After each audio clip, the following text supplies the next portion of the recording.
And of course, in the last 3 months, GTEC has been roaring, and its victims and targets have been fighting back. And what are we talking about? We are talking about fake academic credentials, and that is going to be our focus tonight on PM Express. What do we know so far in terms of the numbers? We have been doing the checks, and so far what we can tell you on authority is that at least 9 persons have been affected as a result of GTEC's new, clamping down on fake academic credentials, and that is what we are going to focus here on PM Express. They have been speaking, and according to GTEC, the honeymoon period is over.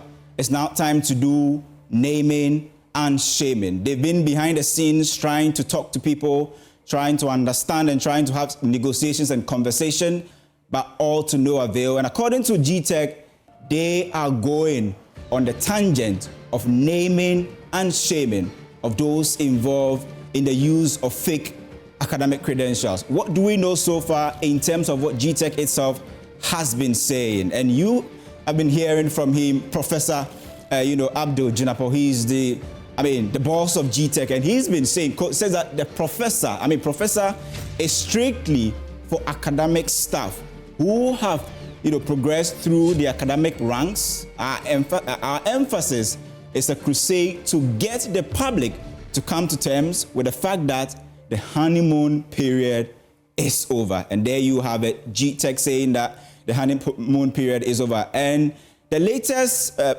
target or victim of this whole new clamping down is the Deputy Health Minister, who, according to GTEC, has not provided them with the needed documentation to prove her use of professor as part of her names and also title.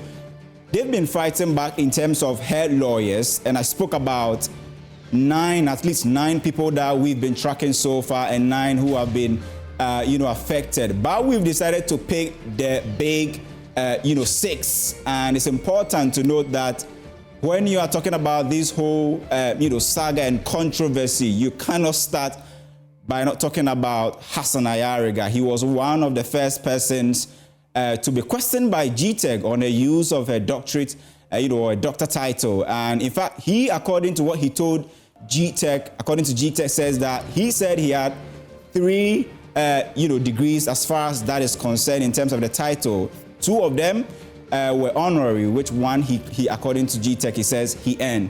Not just him alone.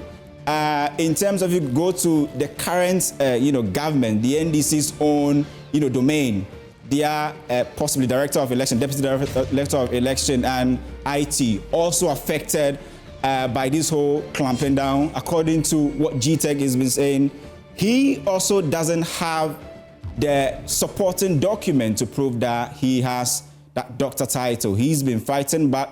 That case has gone to sleep for a while now. But what we've noticed is that possibly people have stopped calling him Dr. Rashid, Tanko Computer. He's one of those who have been affected so far. Joseph Obin, president of GUTA, has also been affected. And then you cannot go ahead without talking about Edward Ajima, who's at the audit service board member, also affected. I'll jump to Richard Esiedu, NDC's Central Regional Chair, also affected by this latest clamping down. And the latest being Dr. Grace Ayensu, the Deputy Health Minister, who her lawyers have been fighting back and saying that, look, we have all it takes to prove that our client can be called a professor. And they have been writing to GTEC. We'll be digesting the issues when my guest joins me. But let's go ahead with the analysis. And it's important to put across the role of GTEC, because of course, when this whole thing started, many are asking, what is the role of GTEC and why all of a sudden GTEC is acting now? In terms of tertiary education, GTEC has 4 key mandates or roles that they are expected to play. First one is advisory. Coordinating is very important. And the third one for me is so important, regulation. That is one of the roles of GTEC in terms of our tertiary education. And then also accreditation. So any form of accreditation when it comes to the tertiary education, definitely GTEC must be in the know. They must be in the domain. They must actually give you that sort of accreditation or give you that the green light to possibly go ahead. Not just, titles. We've seen the Auditor General's report also pointing out some courses and programs, even at the various universities. The Premier University of Ghana, some time ago, was in the news when we saw, some information or some news on it in the Auditor General's report about some courses that, according to the GTEC, were not registered in programs. So, in fact, when you're talking about regulation and accreditation, as far as our tertiary education space is concerned, GTEC plays an important role. And in fact, that is the reason why they are saying that, look, the honeymoon period is over. We are coming to the front burner, doing what we expected to do in terms of clamping down on those who are using fake titles in the educational system. Now, it's also important to look at how, GTEC, the regulation and the regular use of our educational titles. We are looking at, the GTEC's mandate and title, as far as titles is concerned. When you talk about even what institution qualifies to be a university and all of that, GTEC plays an important role. The colleges, emeritus, professors, doctors, and even chartered persons. All of these, 6 listed, items here, GTEC has some form of, control and regulatory power over. And in fact, that's why we've seen them coming at people who are using titles such as doctors and even professor. Let's look at how to even become a professor in Ghana. Of course, we are looking at the what we have been able to gather and verify from University of Ghana, University of Cape Coast, and then also other academic regulations. What role or what steps must you follow to even be called a professor? And the reason why this is important is because of the latest controversy around the Deputy Health Minister's use of a professor title. And what we know so far is that before you can become or you can be referred to as a professor, you first need to become an assistant lecturer, right?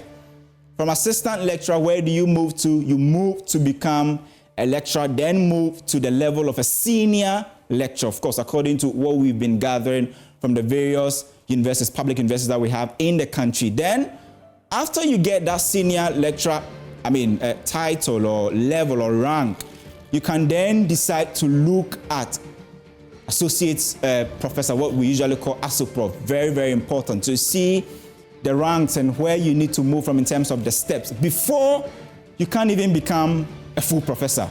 And so for somebody to call his or herself a professor, the analogy is that the person may have gone through all these ranks, especially if it is not conferred.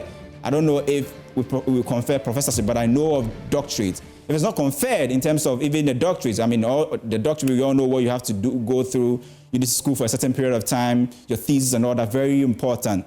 But in terms of becoming a professor, the rules are very clear. The steps are also very, very clear. In fact, when I engage my guests, we'll go through this and we'll ask a very simple question. If there are structural problems existing in our local space, allowing some of these cracks to actually fall through. Very, very important. And talking about the path to even become a doctor, we all know there are medical doctors and PhD holders.